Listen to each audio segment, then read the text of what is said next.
Sunog na. Saan na pasok? Nipis na ka ako yan, nipis niya. GB. Ayaw na yun. Wala. Diyan lang alam siya. Siyo. Okay. Tawid bakod lang. Iba yun ang boss mo. Pero okay na ba siya yan? Piso ko si Jigs eh. Piso ko yun. Dyan lang Oo, si Jigs. So, may-ari naman na yan. Si Doggy. Mga magulang yun yan. Hindi, wala ako nun. Pero kwento lang yun. Kasi ang nanay ni Jigs tsaka nanay kong pisa.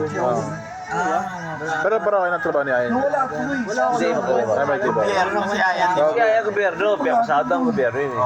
Ako naman, tayo store, grocery store ko lang. Nagpapasama ako dito. Kakarating lang. Pero yun yung nag-uusap. Ano ko to, mag-drive, mag-deliver. Wala mong tugod. Eto na wala.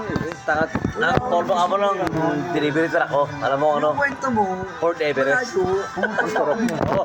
Sa Pagdaligo, hindi ba dito lang? Ano nga, La Union, Baligan, di na rin ko na parang nasa pa lang eh. Nung nakabola sa Baligan. Walang bugbugan. Kaso kasi pag purchase mo, maggastos ng pyesa. Yun nga lang, pag nasiraan ka, pag nalupa mo. Ayaw po mga yan. Trabaho ko, iyak eh. Ay, nawala yung ano, remote control, yung Ford niya. 150,000. Yung ano sa Kojay, no? Eh, may ano yun eh, may mga code yata yun. Nakaprogram. Sa'yo, no? Nakaprogram. Iyak siya eh. Dati sa XP na walang ganyan eh, isang namin, sa Hyundai. Ano lang, 35K. Pero di namin ano. Basic para masusi eh, mahal eh. Oo, sa kasa sa dalawa yun. Hyundai lang yun. Hyundai. Saan dalawa eh? Saan dalawa? Ano yun? Grand i10, yung kanya.